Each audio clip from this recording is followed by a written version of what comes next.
Jiwaku memuliakan Tuhan. Lukas 1:46. Dan hatiku bergembira karena Allah, juru selamatku. Sebab ia telah memperhatikan kerendahan hambanya. Sesungguhnya mulai dari sekarang segala keturunan akan menyebut aku berbahagia. Karena Yang Maha Kuasa telah melakukan perbuatan-perbuatan besar kepadaku dan namanya adalah kudus. Dan rahmatnya turun-temurun atas orang yang takut akan Dia. Dia memperlihatkan kuasanya dengan perbuatan tangannya dan mencerai-beraikan orang-orang yang congkak hatinya. Ia menurunkan orang-orang yang berkuasa dari tahtanya dan meninggikan orang-orang yang rendah. Ia melimpahkan segala yang baik kepada orang yang lapar dan menyuruh orang yang kaya pergi dengan tangan hampa. Ia menolong Israel hambanya karena ia mengingat rahmatnya seperti yang dijanjikannya kepada nenek moyang kita, kepada Abraham dan keturunannya untuk selama-lamanya. Sampai di sini. Saudara, kalau kita perhatikan akan firman Tuhan ini, kita harus ingat saudara, mengapa Maria dapat mengucap syukur akan apa yang terjadi di dalam hidupnya. Padahal kalau kita perhatikan, dia mengandung Yesus dan dia belum pernah mengenal laki-laki.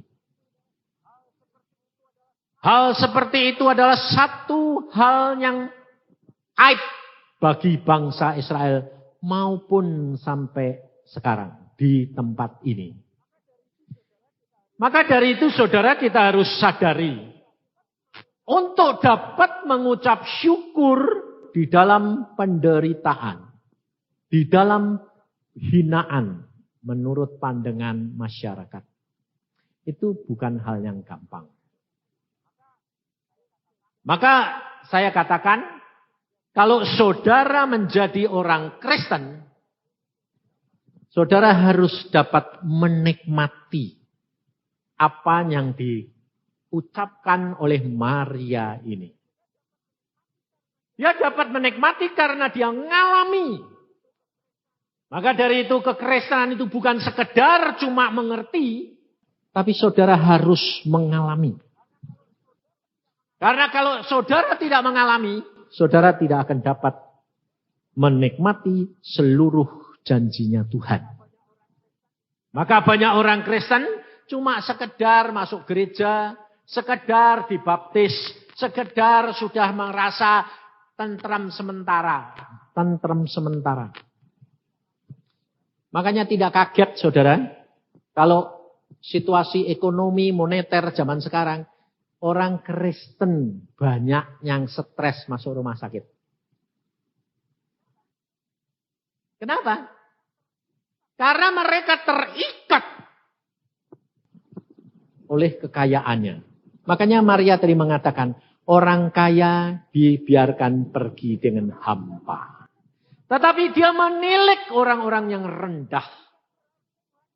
Bukan berarti Tuhan itu tidak suka kepada orang kaya. Tuhan mau saudara dan saya kaya. Tuhan mau saudara dan saya berkelimpahan. Karena Tuhan sendiri berkata, aku datang untuk memberikan domba-dombaku hidup berkelimpahan. Tapi masalahnya mengapa saudara kita kerap kali orang Kristen ini tidak ditolong-tolong oleh Tuhan. Dibiarkan. Karena apa? Watak perangainya tidak pernah berubah.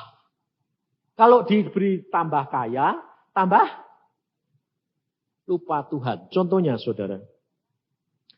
Saudara lebih gampang kalau saudara susah sembayangnya ngotot, atau kalau tambah berkelimpahan sembayangnya tambah ngotot? Hah? Ngotot yang mana? Yang susah loh. Makanya dibuat susah terus kamu. Padahal sebetulnya kalau saudara tambah diberkati, tambah cinta Tuhan, tambah dekat Tuhan, berkatnya tambah diberi atau tambah kurang? Oh, padahal saudara itu tahu ya. Jadi orang Kristen itu sudah pinter gitu loh ya. Tapi kenyataan saudara tidak mau ngalami. Kenapa? Karena memang kita dilahirkan dalam dosa. Dan selalu daging kita ini cenderung berbuat dosa. Jadi kalau punya banyak, pikirannya berubah. Karena apa? Macam-macam kepinginnya. Makanya zaman sekarang dibuktikan oleh Tuhan. Dan ini soal ekonomi, saudara. Pengetahuan hikmat dunia tidak akan berjalan semuanya. Ekonom jago-jagoan berkata apa? Ini sudah di luar rasio nil. Di luar daripada kemampuan berpikir manusia. Bahwa hal ini terjadi begitu rupa. Melanda seluruh dunia. Dan saudara jangan kira Amerika nanti akan kena. Karena Tuhan yang mengatakan. Semua akan dilanda. Maka dari itu saudara, kita harus waspada. Kalau temanya hari ini katakan bertahanlah sampai akhir. Supaya kita ini menyadari bahwa ada masanya di mana saudara dan saya harus membayar harga kepercayaan saudara. Tuhan belum mengadakan seperti di RRC. Orang-orang Kristen dianiaya begitu rupa.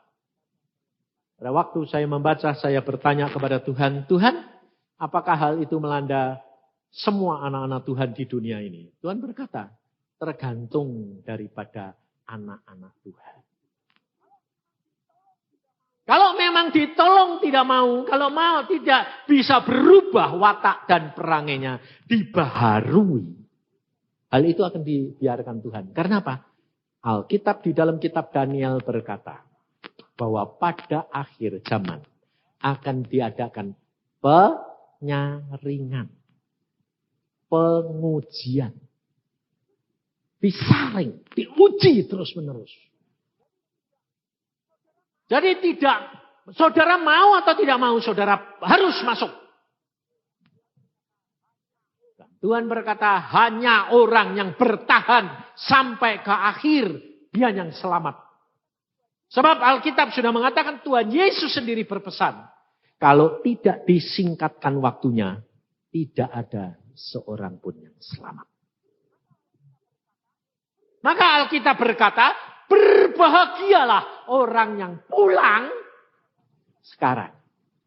Karena penderitaan mereka akan berhenti.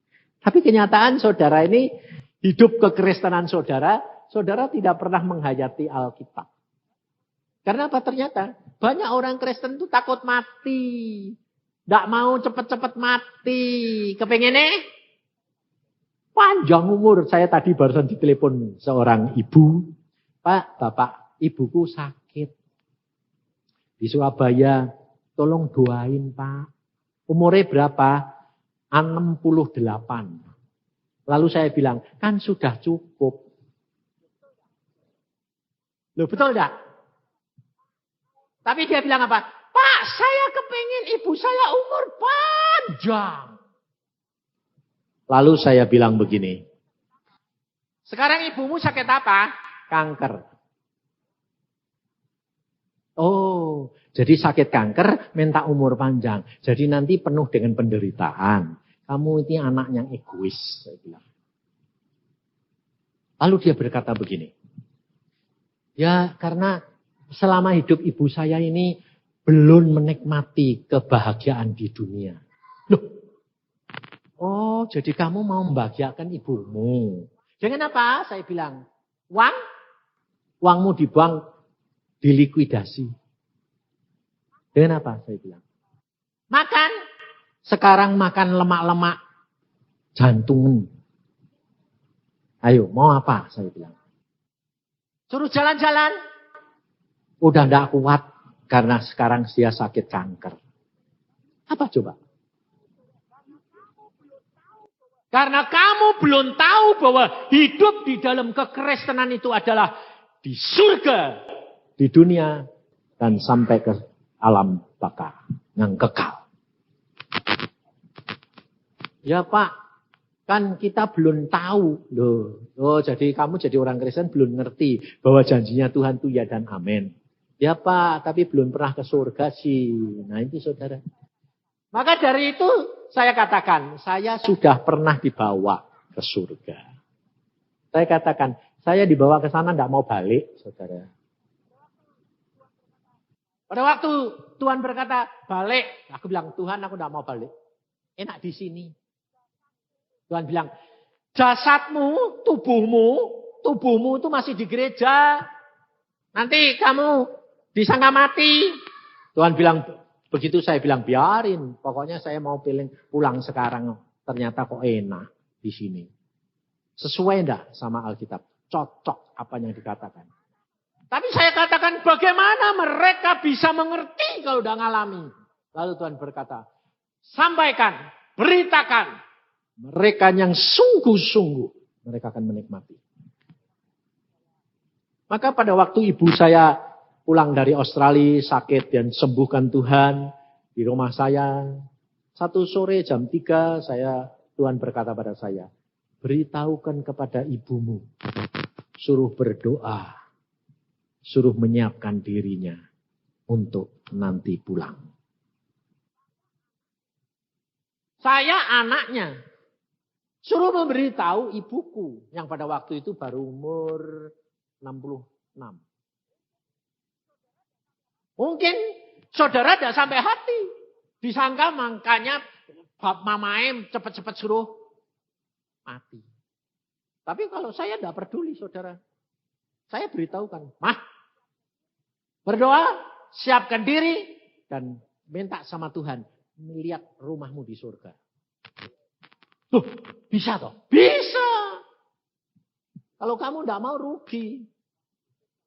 Dia minta. Bangun tidur jam 4 dia sukacita. Dia berkat menemui saya. Dia bilang, waduh rumahku di sana bagus. Indah, luar biasa. Kenapa? Semua dari permata. Memang dia sukai permata. Jadi Tuhan itu tahu saudara apa yang menjadi kesukaanmu di dunia maupun di surga. Dan dia bilang, wah luar biasa. Nah, jadi kalau sekarang kamu, Pak Mah, sudah lihat bagaimana? Oh, sekarang pulang mau. Kapan saja dipanggil Tuhan? Mau. Siap, saudara. Dan apa terjadi? 6 bulan kemudian. Satu hari Tuhan berkata kepada pada saya, kamu mau pergi ke Jawa Tengah, kamu sampaikan selamat jalan kepada ibumu. Saya langsung masuk kamar, saya bilang, Mama, selamat jalan. Kita tidak akan bertemu lagi. Kenapa? Beberapa hari lagi kamu dijemput Tuhan. Pulang. Oh ya. Wah seneng aku. Sudah siap aku. Tapi bapak saya, saudara, marah. Sebabnya apa? Dia belum siap, gak mau ditinggal. Nah ini loh saudara. Kalau saudara dan saya menjadi orang Kristen,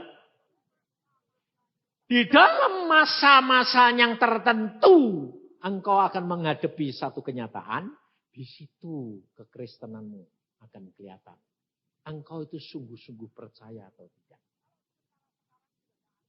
Kalau sementara sekarang tidak ada aniaya, tidak ada apa-apa begini, tidak kelihatan. Bahkan yang pura-pura lebih kelihatan Kristen daripada yang sungguhan. Karena yang pura-pura itu polesannya itu hebat,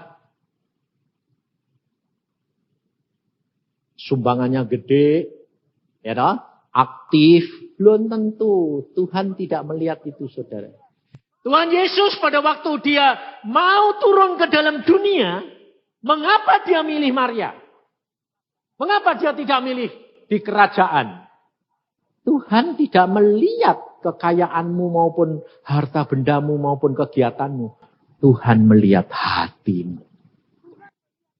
Tuhan melihat hati yang siap, rela menanggung derita demi dia. Maka saya katakan bertahan sampai kepada akhirnya. Sebab Tuhan melihat hatimu. Kadang-kadang saudara kita tidak tahu. Sampai saya bertanya, Tuhan, mengapa engkau panggil pulang cepat-cepat orang itu? Engkau tahu, lihat. Kalau aku biarkan dia 1-2 tahun lagi, dia tidak akan dapat bertahan. Karena imannya gugur. Jadi kalau Tuhan bertindak, membawa saudara pulang, itu satu anugerah. Sebaliknya saya, kepingin pulang-pulang, enggak boleh pulang. Kenapa saudara? Karena Tuhan punya rencana. Maka dari itu kita harus belajar benar-benar. Sebab pada waktunya saudara akan dihadapkan suatu kenyataan. Dan kamu semuanya akan diuji. Sampai di mana percayamu. Pengikutanmu akan Tuhan. Ada seorang hamba Tuhan, seorang muda di Tiongkok. Dia berkata begini, apapun aku sanggup. Manggung demi nama Yesus. Ya, ternyata dia dianiaya, dihukum. Dia tidak takut. Dia tetap percaya Yesus. Dan tidak hatinya tidak tawar. Ngucap syukur. Padahal saudara tahu penderitaan di sana. 1 hari dikasih makan. Seperti bakpao yang tidak ada isinya itu loh. Mantau. Itu cuma segini. 1 hari. 1 hari cuma sebola tenis. Itu 1 hari. Disuruh kerja keras. Dia tidak bergeming. Dia tetap mengucap syukur dan bersuka cita. Tapi satu saat dia terima surat istrinya.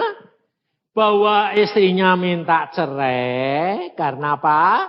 Karena dia bilang, engkau toh tidak mungkin keluar dari kamp kerja paksa itu. 25 tahun masih hidup. Sebab semua yang dimasukkan ke sana mesti mati.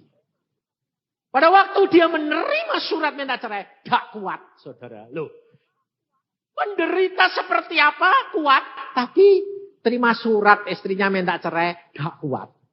Siapa yang tahu? Pikir saudara mungkin di sini bapak-bapak kalau terima gitu, wah itu kan kecil, cari lagi dong, ya toh. Tapi buat dia, saudara, gak tahan. Ya akhirnya kecewa, dia mengeluh kepada Tuhan. Dia bilang, Tuhan, penderitaan jasmani yang lain aku sanggup. Tapi mengapa istriku meninggalkan aku? Tidak sanggup. Tuhan hanya berkata 3 perkara, saudara. Satu apa? Sabar. Pada waktu dia di dalam tekanan yang begitu berat, tidak tahan. Di atas salju, dia berlutut. Dan Tuhan berkata, 1, kamu harus sabar. 2, Tuhan berkata, supaya engkau mempunyai kelimpahan kehendak Bapakmu di dalam hidup. Supaya engkau dapat menerima kelimpahan daripada kehendak Bapakmu. Kepenuhan kehendak Bapakmu itu terjadi di dalam dirimu. Yang ketiga, supaya kamu mempunyai janji-janjinya Bapakmu di surga. Jadi saudara tahu, Segala sesuatu ada waktunya. Segala sesuatu rencana Tuhan yang terjadi dalam hidup saudara dan saya. Tapi Tuhan mengatakan sabar. Ada harga yang kamu harus bayar. Supaya rencana Bapakmu penuh di dalam hidupmu. Berarti apa saudara? Berarti kita harus menyerahkan diri kepada Tuhan 100%. Tidak bisa separuh-separuh. Kamu berkata, kurang sedikit saja Tuhan. Ini saja Tuhan bilang enggak. Seluruhnya. Kamu menjadi anak Tuhan, menjadi orang Kristen adalah ya atau tidak. Tidak saja setengah-setengah saudara. Ada waktunya nanti engkau diuji. Sekarang mungkin saudara punya anak bilang, waduh Tuhan, anakku masih kecil. Lah, terikat lagi. Harta terikat. Kesenangan terikat. Tapi kalau saudara sudah melepaskan segala-galanya, baru di situ kamu tahu. Ini loh, percaya kepada Yesus yang sesungguhnya. Ada waktu yang saudara dan saya harus bayar, sehingga rencana Tuhan terjadi dan tergenapkan. Sebelum itu digenapi, tidak mungkin. Saudara akan melihat kuasa Tuhan, saudara akan melihat mujizat. Kita kerap kali kepengen lihat, dengar kesaksian, senang. Tapi kalau suruh ngalami sendiri, tidak mau. Lebih senang dengar daripada mengalami. Kalau saya, saudara, saya pada waktu dipanggil Tuhan percaya, saya bilang, aku suruh baca Alkitab, saya baca. Tuhan berkata, baca. Waktu saya sudah selesai baca Alkitab beberapa kali, saya berkata, Tuhan, kalau engkau panggil aku sebagai hamba-Mu, aku mau mengalami seluruh isi Alkitab. Kamu mau apapun aku mau alami. Sebab aku mau mengenal engkau secara pribadi. Dan saya ngalami, saudara. Ngalami apa artinya kalau istri mau diambil Tuhan? Ngalami kalau anak-anak dari kecil satu demi satu diambil Tuhan. Bagaimana caranya? Jangan saudara kira bahwa saya tidak ngalami. Daniel, anak saya yang sekarang jadi penginjil. Pada waktu umur belum setahun, Tuhan mengatakan, aku mau bawa anakmu pulang. Saya bilang, silahkan. Istri saya tidak bisa terima. Saya bilang, kalau kamu tidak terima, kalau kamu tidak serahkan Tuhan, kamu harus bayar harga itu. Dan penderitaan anakmu berkelanjutan. Kamu egois. Akhirnya istri saya mengatakan, aku menyerah. Setelah kita serahkan, Tuhan silahkan ambil. Malah Tuhan berkata, aku tahu penyerahanmu, aku kembalikan. Loh, itu Tuhan. Tuhan kita, saudara. Itu Tuhan yang unik. Gak bisa dimengerti. Engkau mau, dia tidak mau. Dia mau, engkau tidak mau. Susah mencari dia mau, kamu mau. Itu susah, saudara. Karena firman Tuhan sudah ngomong. Apa yang tidak pernah kamu pikir, apa yang tidak pernah timbul dalam hatimu, itu yang disediakan Tuhan bagi orang yang mengasihi Dia. Jadi jangan mikir-mikir. Baca firman Tuhan, percaya. Jalankan. Semuanya akan Tuhan, saudara akan menikmati.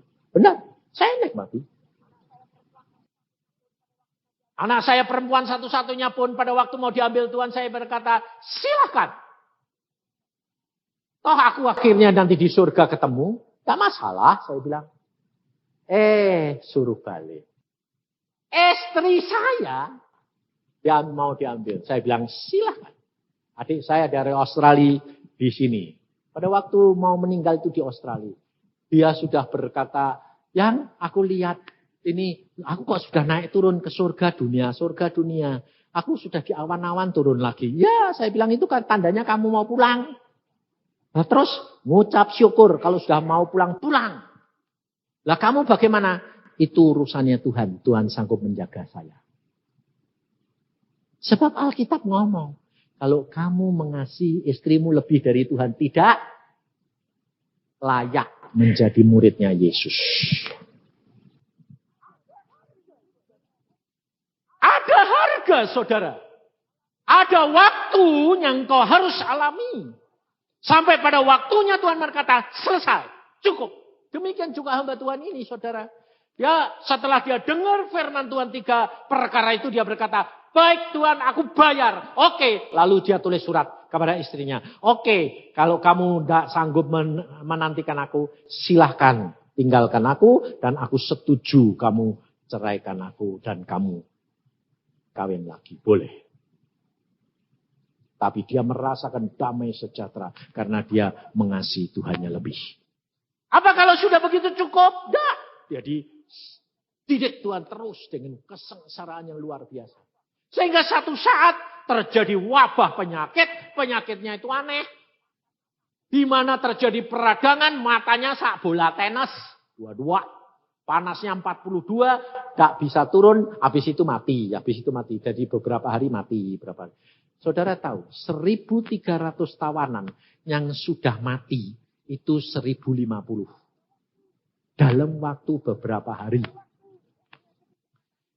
Pada waktu menghadapi kenyataan itu tinggal 250 orang. Dia pikir aku ndak mati. Tuhan melindungi. Justru dia mikir gitu, besoknya dia kena. Wah, matanya gede. Terus panas. Terus dokter periksa. Dokternya bilang apa? Masukkan kamar mayat.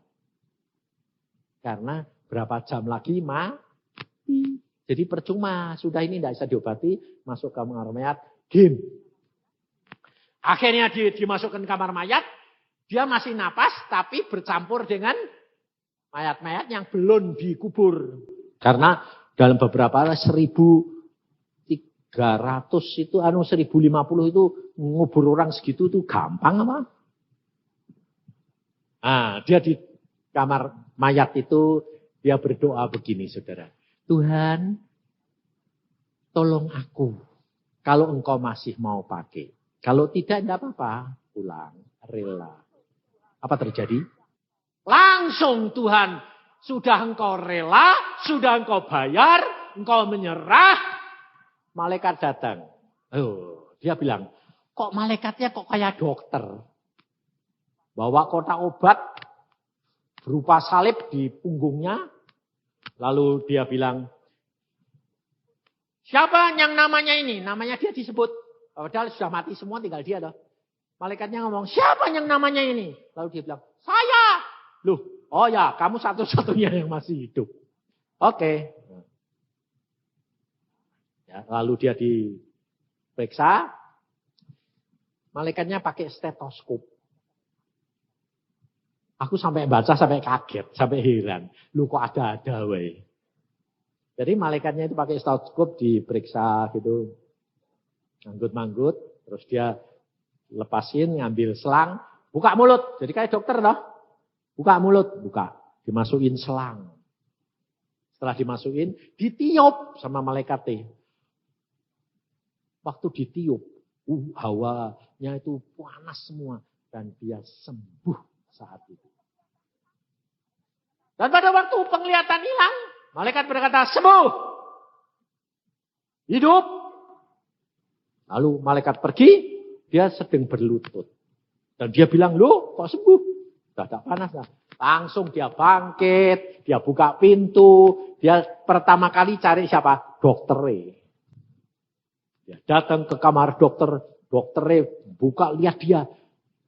Gemeteran. Kenapa? Hantu. Bayangin saudara. Ketakutan luar biasa. Dokternya bilang, jangan. Aku tidak bunuh kamu. Aku tidak bunuh kamu. Dia bilang, dokter saya ini hidup. Tidak mati. Tidak mungkin. Loh, coba periksaan. Yesusku itu hidup. Ya, luar biasa. Akhirnya dia menjalani hukuman 25 tahun. Dan dia keluar. Dan dia menginjil ke seluruh Tiongkok. Dan memenangkan banyak jiwa. Dia berkata apa? Segala sesuatu Untuk kamu bisa memenangkan jiwa, itu ada harga yang kamu harus bayar lebih dahulu. Saudara kepengen memenangkan jiwa gampang. Tapi ada harga yang harus dibayar lebih dahulu. Apa? Orang melihat buah di dalam hidup saudara dan saya. Kamu menginjilin orang, dia bilang apa? Kalau orang itu sedang, oh, kamu sendiri tidak bisa, belum apa-apa. Gitu. Saudara, dia berkata apa? Buah yang ada di dalam dirimu. Buah roh itu. Ada sukacita. Ada damai sejahtera. Di mana Maria, dia biarpun diejek, biarpun mau dihina oleh masyarakat. Belum menikah, sudah mengandung. Tapi dia bisa bersukacita. Karena dia menikmati siapa yang ada di dalam dirinya. Kristus Tuhan.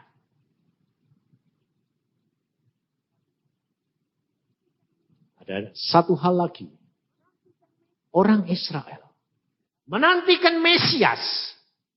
Hanya karena dia kepingin dibebaskan daripada tekanan bangsa Roma. Dia menghendaki Mesias menjadi raja. Apa yang dipikirkan oleh orang Yahudi, itu sama dengan apa yang dipikirkan oleh orang Kristen sekarang, saudara.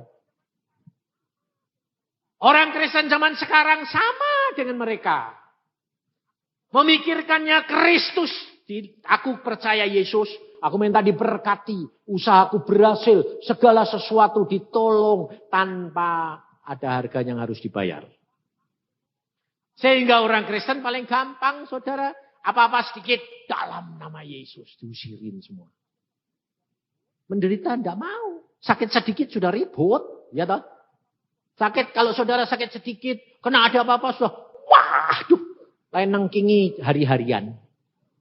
Salah. Kalau saudara mendapatkan hambatan atau penyakit atau mendapatkan musibah. Atau di dalam perdagangan menghadapi kerugian atau tanya Tuhan, duduk diam di bawah kaki Tuhan.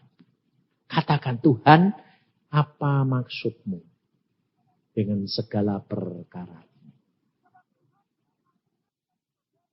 Sebab Tuhan ingin mengingatkan saudara dan saya di dalam segala perkara. Supaya apa?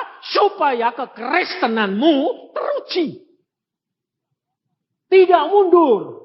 Tidak loyo, tetapi bangkit terus, bertambah-tambah.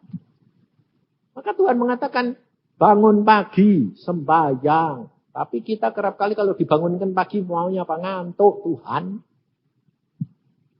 Nanti kalau Tuhan tahu-tahu datang jam 2 malam pagi, datang di angkasa, membawa anaknya, saudara tetap tidur.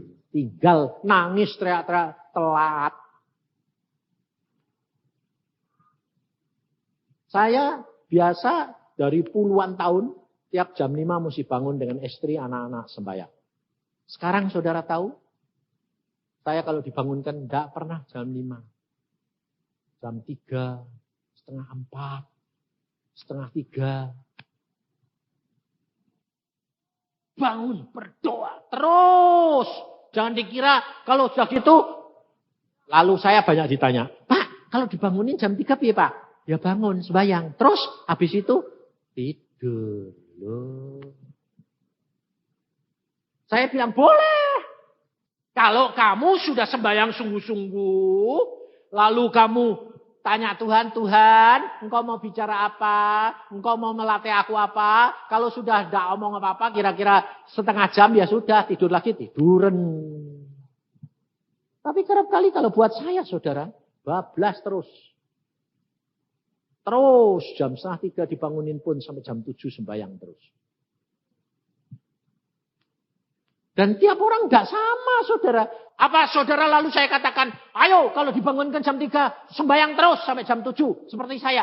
Enggak bisa. Enggak boleh. Saya juga tidak menganjurkan saudara begitu. Kenapa?